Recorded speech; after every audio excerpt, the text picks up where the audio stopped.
Hey everybody, this is JDGaming back with a new deck profile for you guys today. This is a little more just for fun, done very casually. It is my take on the classic Elemental Heroes strategy. So I'm sure a lot of you guys who have played the game for a long time like I have remember the GX era, and whether or not you remember it fondly, I'm sure you guys will remember the classic Elemental Hero monsters. Unlike the Omni heroes that you see today, or the masked heroes that you see in regionals and some other locations once in a while. Typically, heroes have been known for their very flashy colors, their cool effects, and while not the most competitive archetype, they were really fascinating in that time because it was the beginning of the GX era where they actually had full-blown archetypes represented in the show. Like, that was the new idea. It was no longer using classic, iconic, single monsters that were completely independent and were thrown together with things, but the characters actually started playing archetypes on the show. Now, I do realize Gravekeepers were a thing, Monarchs were a thing, so yes, I do understand that it's not the first archetype, but it was the beginning of the period of the game where archetypes started becoming the norm. It became something in the public eye. And I have a personally fond memory of this archetype in particular because it was from a time where, I really liked these heroes for their designs, their effects, and how cool the cards were themselves, but also because it came at a time where, just like in my school group of friends, this was the fad of the time, just like how a Rubik's Cube can become a fad for like a year and like everyone's solving those things, or, then the next month or year everyone moves on to something else. Like Yu-Gi-Oh was the thing back in the day, right in this era. So I have fond memories of basically, being able to hang out with everyone with these cards. So this is going to be my personal take. I do admit a lot of the choices in here are things partially because I just played them in the past, and my goal here was to basically make a fluid deck that would take that same classic style of play and make it a little more competitive, not necessarily competitive on a way that you would expect to win any tournaments, but in a way that the deck can actually function fluidly, and then if you do happen to win a game, that's the best feeling in the world. So sit back, relax, and enjoy the show. If you'd like to see the deck profile the way I normally do, where I go through with individual card choices, or you can click Miracle Fusion right here, and that'll take you to the end of the video where I do a step-by-step, just alphabetical deck profile by card type, the kind you're probably used to. Other than that, yeah, just stick around and we'll see you in just a second with the profile. Beginning our trip down memory lane, we have the three of the classic Elemental Heroes. We have Avian, Burstinatrix, and Sparkman. These, of course, have no huge function in the deck other than being used as fusion materials. And fortunately, even if wind isn't the best attribute right now for the heroes, and even Nova Masters are kind of hard to come by and such, the fact that they're all heroes makes them very viable. You can use them for all of their unique individual fusions as well. Main reason you guys may have noticed, I'm not playing Clayman, and that's really just an unfortunate thing where I do like Clayman, but the fusions for it, mainly Rampart Blaster, was just completely nerfed in the TCG. You can't attack directly with it if you don't have your opponent's board cleared, which is kind of silly because that's the way it's supposed to work, It's not broken in any sense, being able to attack directly for 1,000 damage each turn, but they decided to rule it as a way that I just felt was too unplayable, so we are not running Clayman, as sad as that is. But that's the main reason we're running these three. I still think it is fair, considering this is the traditional Flame Wingman and then Shining Flare Wingman play, and then we could do a bunch of other things as well. So classic vanilla heroes to start off.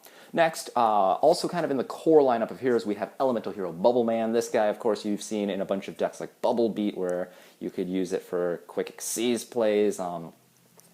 Effect also is nerfed from the show, but nonetheless, the main thing is it is a water hero, so it has a bunch of playability in this deck, despite the fact that it's really in here just for its trait as a hero that's water.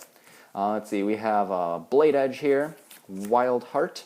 These things came out in Elemental Energy, so if you look, these were Lost Millenniums. We have Cybernetic Revolution, and then Elemental Energy. So three separate packs from the GX era. They all came, bit by bit, much like you have a lot of archetypes today, getting individual sets. And each time one of these came out, you'd have new fusions associated with them. And that's really the cool thing about Heroes. It's that you had all these individual elements that seemed unrelated, and when you put them together, you know, it makes sense that you'd have steam from heat and water. It made sense that you'd have, you know, this giant golem thing whenever you mix Clayman into a fusion, or you'd have something to do with nature with Wildheart, or something with air with Avian. So it's a really cool concept, and I think that's part of the allure of the Heroes. Continuing on, we do have a Necroshade. This thing was a promo card, I remember. It was kind of hard to come by because like I don't remember having that game itself. I had to trade for this from a friend. But this thing's in here because it does give you access to things like Necroid Shaman, which we'll discuss in a bit. Has its own unique effect. And then in some odd instance where you dump this to the grave with Prisma, you can summon the Blade Edge. It doesn't happen often, but you know, sometimes it does. Mainly it's in here because I feel like these are some classic heroes from the show, and I really wanted to play them. Again, Clayman's not in here just because the fusion's nerfed. Otherwise I'd be playing the full 8, but it is what it is. And then from the manga, we have just 2 heroes. We have Elemental Hero Ocean and Elemental Hero Woodsman. These things are from Jaden's manga Incarnations deck, and he uses them to summon the mighty Elemental Hero Terra Firma. So I really do like these just because, you know, they're iconic because I did read the manga at that time as well, so I thought that was pretty neat. Of course, Stratos would be here, but because of his effects and, you know, Konami just doing whatever with it, Stratos is not in here at the moment. If Stratos does get unlimited, or like unbanned, limited in some way, then I will definitely do an update on this deck. But as it is right now, these are our heroes. And then, of course, the fusions, we have Flame Wingman to go with our Burstinatrix and Avian. To go with the Sparkman, Avian, and Bubbleman, we have a Tempest. Really, the Tempest is in here just to give you access via Elemental Hero Prisma into everything else. So like you get any of those materials straight to the grave. Especially access to Bubbleman. I didn't think Steam Healer was worth playing in a 15-card fusion deck. I didn't think it was worth playing Mudball Man for just its defense in a fusion deck. And realistically, I would have been playing something like Rampart Blaster if its effect to attack in defense position would have worked again, but I've beaten that point to the ground already. Mainly, Tempest is in here because it gives me some extra reach for materials, and Rampart Blaster and some of the other fusions just aren't worth playing. I will note, though, it is kind of funny how if you just ignore the Sparkman, you could play just Bubbleman and Avian as Elemental Hero Mariner. And it is possible to build a Messenger of Peace deck where you just play Messenger of Peace, nothing with 15 or more attack can attack, but if you just set any back row, that Mariner of yours, sitting nicely at 14, could attack your opponent directly for game. So that's an alternative I have been playing with, but I just figured the way this deck was built, didn't want to run Messenger of Peace, and so Tempest is in here just for the extra reach and fusions. You could choose to play a different Omni hero here as well, which is one of those attribute ones. We have one Elemental Hero Wild Edge, one Shining Flare Wingman with, of course, the Sparkman, one Wild Wingman, I guess that goes here with these two. This is good because of the removal ability, and then Necroid Shaman here is cool because it also has another removal ability. So this is basically spells and traps, this is monsters. Although it does replace the monster, the Necroid Shaman can bring up some really like silly things in attack position. If your opponent's playing a hand trap, you know, just give them the Ghost Ogre or Effect Veiler in attack position. You know, you could do some nice damage through that. And it does get rid of some of the monsters. Of course, heroes are limited in the removal they have, so unless you supplement with spells and traps, I mean, this is like the core removal for the deck, and that's really the reason it's there. Plus, again, you can dump the Necroshade from the deck with Prisma's effect, copy that to summon the Necroid Shaman, and then if you draw into Blade Edge or fetch it, you do have access to that Blade Edge summon. One Plasma Vise, this one I can't really put across here because it's Sparkman and Blade Edge, but this is pretty much the replacement for Thunder Giant, and that's also another reason why I don't play Clayman. It's because Rampart Blaster is not in here because it's not good. Thunder Giant is outclassed by Plasma Vise, who pretty much does the same thing, has more attack, and has an additional piercing damage effect, so that's why Plasma Vise is in here. Don't go over this too often, but it does have a nice removal ability as well, so, you know, these two, being able to get rid of guys in heroes is pretty unique. And of course, Elemental Hero Terra Firma, and all of these here will round out our classic hero engine that I pretty much think of as something you need to play if you want to keep the character of this deck alive. Of course, the core here might be different for you guys if you are playing different heroes or if you're nostalgic for different heroes, but these are the heroes I'm going to start with. And then in the next segment here, we're going to go and flesh the deck out and make it playable in a very fluent manner. So now that we have the essentials of this strategy holding it together, we need to make sure that we put in the correct cards to make our goal of fusion summoning every single turn a reality. So we are going to start off with 3 of the classic elemental hero Prisma. This thing lets you go and reveal one fusion monster from your deck, and if it has a printed fusion material, you can go and send that card from the deck to the graveyard to have this card's name become that monster's until the end phase. So for example, if you have something like elemental hero Flame Wingman, you could choose Avian or Bristinatrix, dump that straight to the grave, your Prisma becomes that monster. And that's very important because that will let you go and copy any of the cards you need so that you can go for those specific fusions that we intentionally put into this deck. Again, the kind of lifeblood of this deck, the goal is to go and summon all these really flashy old monsters. And we can't really do that if we don't have access to the particular materials we need. Prisma gives us the consistency that we desire. And a quick note, you can't just use something like, Elemental Hero Absolute Zero. This thing says you need a hero monster with any water monster. So since there's nothing specifically listed, it is not allowed. You can't just dump any water monster or any hero monster for the sake of just making things fair. It'd be way too open-ended. So Prisma is restricted in that regard, but it's a perfect fit for the kind of strategy that we're playing right here. To make sure we get Prisma and any of our other heroes, we're playing 3 E, Emergency Call. Not quite Emergency Teleport as I usually play, but an emergency card nonetheless. It lets you go and add any hero, and of course, 1 reinforcement of the army. The deck did take a blow when it lost 2 of its Rhodas, but I honestly think this card should have been at 1 from the beginning. Like, it just has too much variable support for Warriors, so, as much as I would love to see it at 3 again, it's realistically a card that should be at 1. But here we have a 4-card suite now that gets us into our 3-card suite that will let us go and send any of our fusion materials to the grave, lets us access all of our key plays, so that's pretty cool. In addition to this, this will get us our monsters, but fusion summoning requires, of course, 3 cards. We need our 2 materials and then the card to actually fuse with. So the card of choice is actually going to be Polymerization, but to ensure that we get it consistently, we're playing 1 elemental hero Blazeman. I was against this card at the beginning, for no other reason than there's no nostalgia with this thing. Sure, it's called Hero, but it never appeared in the show, in the manga, anywhere. Like, this is a creator, like, this is an R&D created card. It is very, very powerful nonetheless. It has 2 abilities. First off, it lets you go and when it's normal summon, fetch a Polymerization from the deck to the hand. So this is pretty much a Stratos for Polymerization, and I feel like at 1 with these 4 searchers, having the Blazeman in the deck gives you just so much more power in searching that first turn Polymerization should you not draw it. So I feel like a 1 ended up just being a must-run in terms of testing. And then its second ability lets you dump any elemental hero from your deck to the grave, regardless of whether or not it's on a fusion. Then Blazeman will copy that card's traits, so its attack, its attribute. So, of course, it was designed so that you could play with Mass Change, but that doesn't mean you can't just use it to, morph into a water monster with Bubble Man and then fuse for Absolute Zero. So, it gives you a lot of flexibility in this strategy as well. It's almost like a pseudo Prisma, but then it has the added bonus of going for additional polymerizations. I did choose to play more Prisma simply because it does have more attack and it is a light monster, which I found was a lot more useful. But, Blazeman, something like you could choose. I just remember Prisma being in those old promo tins, and that's a card, I guess, since I played with Prisma before, way back in the day, something I just have a bias towards. But Blazeman at 1 with 3 Prisma does work nonetheless. Following up with the Polymerization suite, we have 3 King of the Swamp. This has 2 abilities. It is a fusion substitute for any particular fusion material as long as the other guy's correct. That does work with Prisma because Prisma simply copies the name and becomes that monster. It is allowed. So you can go for any of the specific fusions, but it is a water monster, so you can go for Absolute Zero, which is pretty neat. And then it has a Fusion Sage effect where you can just discard it to the grave from your hand, and you get to fetch a Polymerization from the deck to the hand. So here now we have 4 ways to fetch Polymerization. Throw in these 4 here to fetch Blazeman. You have 8 different ways to fetch Polymerization.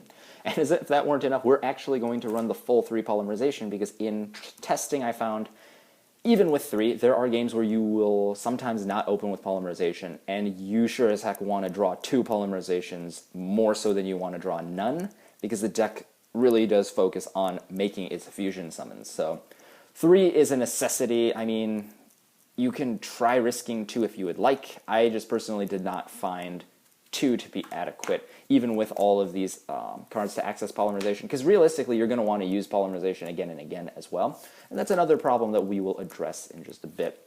Finally, in this core suite, we have 3 Miracle Fusion. The reason for this is obviously it is a 1-card power play, unlocking all the fusions that we want from our grave or field, but it synergizes very nicely with Blazeman, Prisma, King of the Swamp, a lot of these things, because when heroes go to the grave for free, Miracle Fusion turns those things into pretty much virtual pluses. You throw down a Prisma, turn 1, you can send any other card you want to the grave that either has an attribute or whatever trait you're looking for, and then Miracle Fusion will let you use the Prisma with the other card. So essentially Prisma becomes both materials for the Miracle Fusion.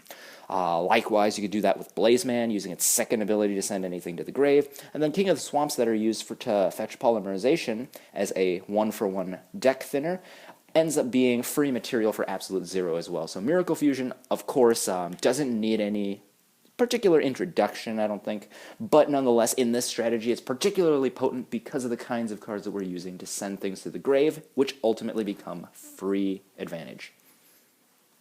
And finally, we have a variety of tech cards now. We have pretty much what we need to get the deck to make 1 or 2 plays very consistently in its opening hand, but we want to make sure that the deck has longevity. Of course, by nature, unless you're playing something like with rigged fusions like Shadal's, you're going to be losing 2 cards. Net loss of 2 every time you fusion summon. You lose the polymerization and 2 materials, you gain 1 fusion back. So 3-for-1s aren't, typically the thing you want to do in this game, so we're going to have to go and fight around that. One way to fight around that is Fusion Gate. I know this is a very popular part of the very notable Gate Hero strategy, but I chose to play 1 just because I do remember playing this thing. But in the strategy like this with the classic heroes, there just isn't as much room for a full, Voltic engine. Stratos isn't even here right now, which makes Gate Heroes not as powerful. So I'm playing 1 just for the fact that it does replace the need to play polymerization again and again. And the banishing is actually not horrible when you do combine it with any of the light guys to be able to go for the Shining. So Fusion Gate's in here just for fun. This is more of just like a piece of nostalgia here. Fusion Recovery is a fun little card. You may know something called Pot of Greed gives you a +1, right? Gives you free 2 cards for your 1. Fusion Recovery does a similar thing in this strategy, and although it was adverse to it at first, or averse to it, the fact that you basically recover 2 of the cards that you used in your fusion summon, the things that you do consistently, like you expect to do every single turn, makes Fusion Recovery a free fusion, and I found in testing 1 copy of this is a huge lifesaver, allowing you to get the materials that you need to be able to keep pumping out the fusion monsters and potentially even push for OTKs. In a similar vein, we're playing 2 Fusion Reserve. This thing lets you go, it's like Fusion Recovery, but rather than recovering both of the cards from the grave, Fusion Reserve lets you first, a la Prisma, reveal one of your fusions with a specific material, go and dump that monster, or instead of dump the monster, add that monster straight from your deck to your hand, and then you can add a polymerization from your grave to your hand if you have one. So Fusion Reserve is a little less risky than Fusion Recovery in that you don't need to have polymerization, so you could have used Fusion Gate, you could have used Miracle Fusion, doesn't matter. Fusion Reserve will only give you that polymerization as a +1 if you have it. It's not a restriction on it if you don't. But it does fetch things straight from your deck to your hand, which I find is very useful because it gives you that free card regardless of the stage in the game, and that's why we have 2 of them here. The fact that it's a trap does make it a little slow, and that's why I did play the 1 recovery over a 3rd reserve. But you could set this thing, if your opponent tries to kill it, get a free plus just fetching the card off the deck when this thing dies, and then if you have a polymerization, that's a +2. Might not seem like the biggest thing in the world, but in a deck like this that burns its own cards for its plays, you want to simplify your opponent's cards out of the game as much as possible. And as quirky as it is, I'm just finding Fusion Reserves double 1-2 punch in, recurring the polymerization and fetching from the deck to be just too valuable. So these are your ways to plus. We're playing 1 Mass Change, much like Fusion Gate. This is just a tech that I remember playing. This actually did appear in the manga quite a lot before Shadow Mist and before Dark Law were a thing. And the main purpose of this is really to bring out Masked Hero Acid. I'll show you in just a bit. You guys may be familiar with it already, probably are, but you just turn Absolute Zero into Acid, trigger both their effects, Harpy's Feather Duster and Raigeki, your opponent's entire board.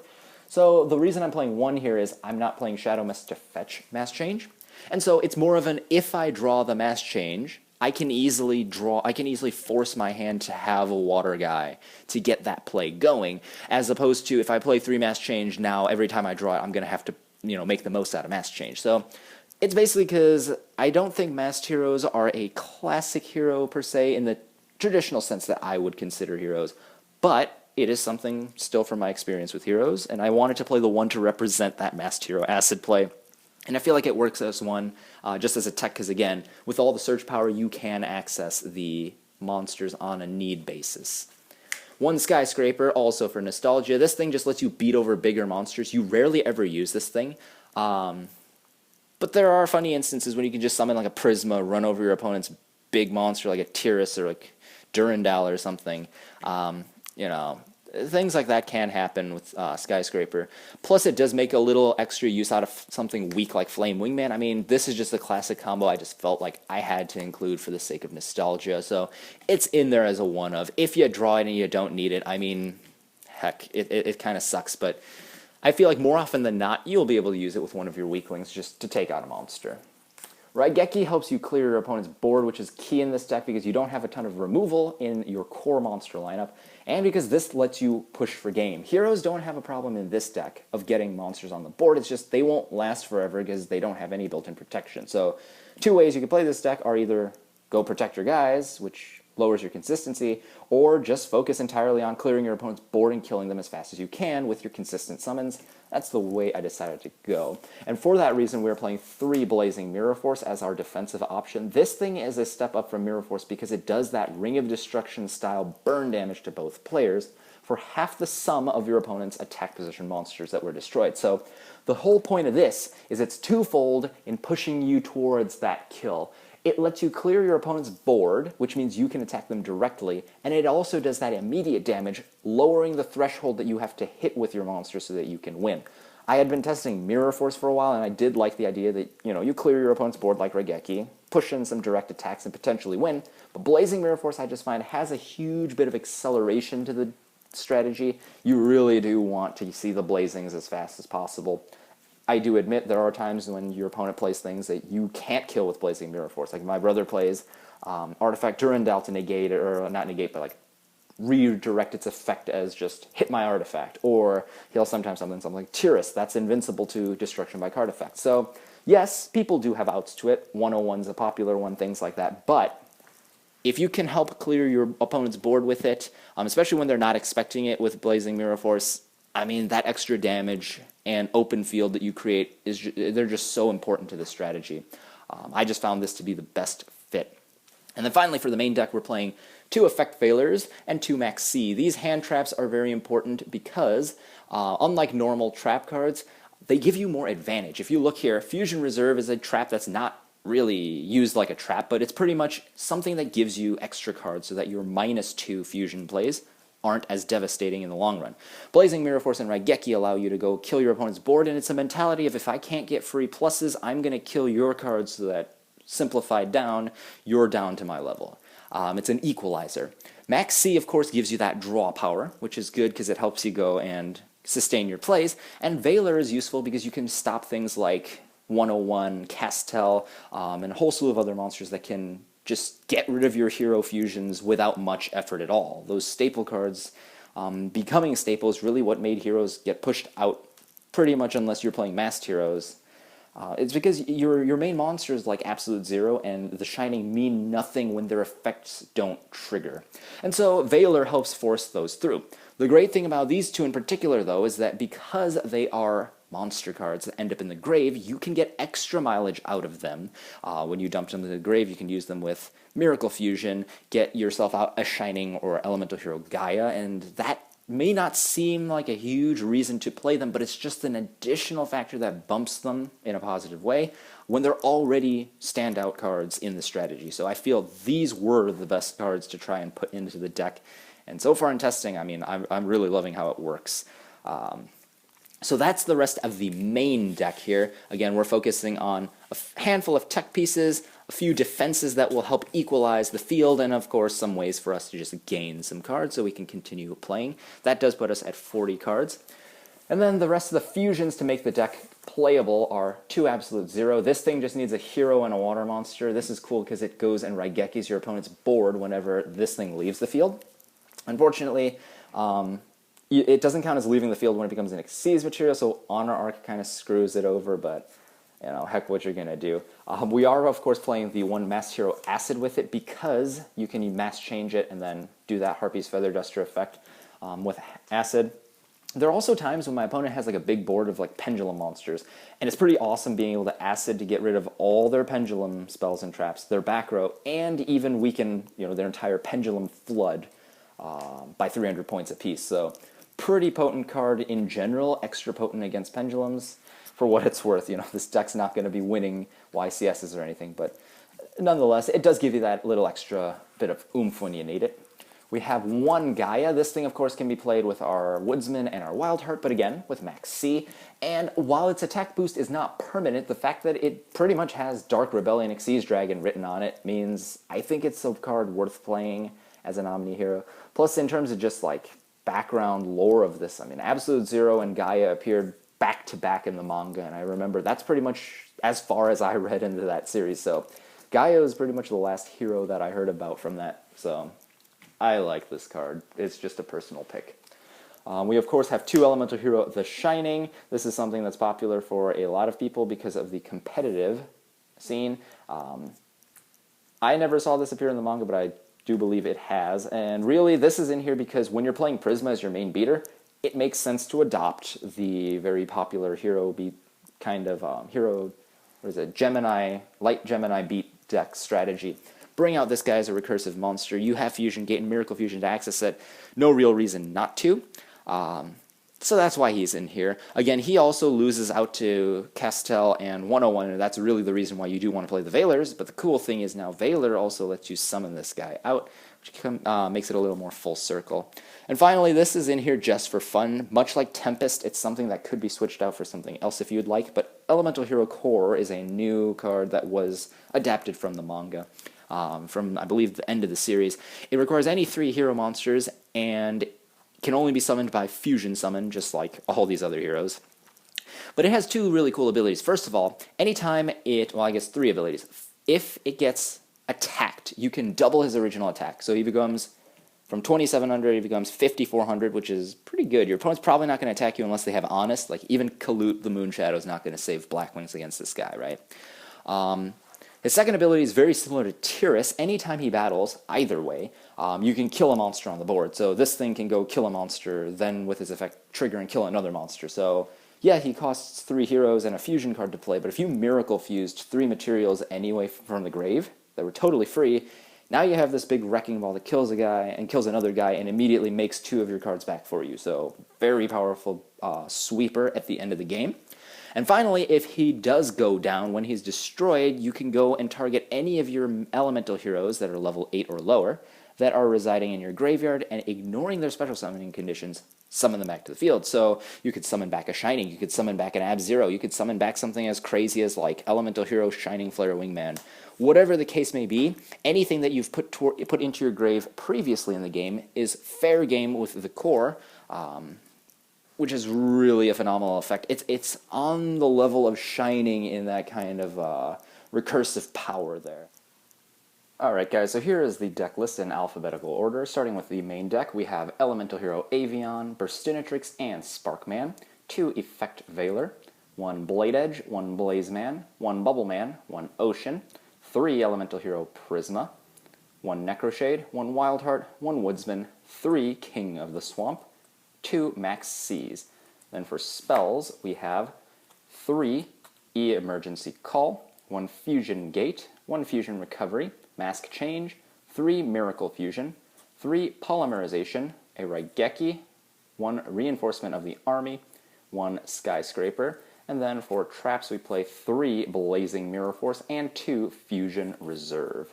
Then for our extra deck, or fusion deck, we are still limiting ourselves to 15, unfortunately, to make it playable for the format, but it is 1 Elemental Hero Flame Wingman, 1 Tempest, 1 Wild Edge, 1 Shining Flare Wingman, 1 Wild Wingman, Necroid Shaman, Plasma Vice, Terra Firma, double Absolute Zero, Gaia, double the Shining, one the core, and one masked hero acid. So that's the deck profile in its entirety. Hope you guys did enjoy it. Let me know down in the comments section below what you thought of the deck and what your favorite cards from the GX era are. Again, this is a deck that's more of a reflection of my personal experiences with Heroes and really, you know, the nostalgia with that. I just wanted to make a fluid build that kind of represented the original character of Heroes as I experienced it. So the choices in here will be different from what you might have seen. Obviously there's no Shadow Mist in here because I feel that's more of a really new generation Masked Hero card that, you know, didn't even exist when Mass Change first came out. So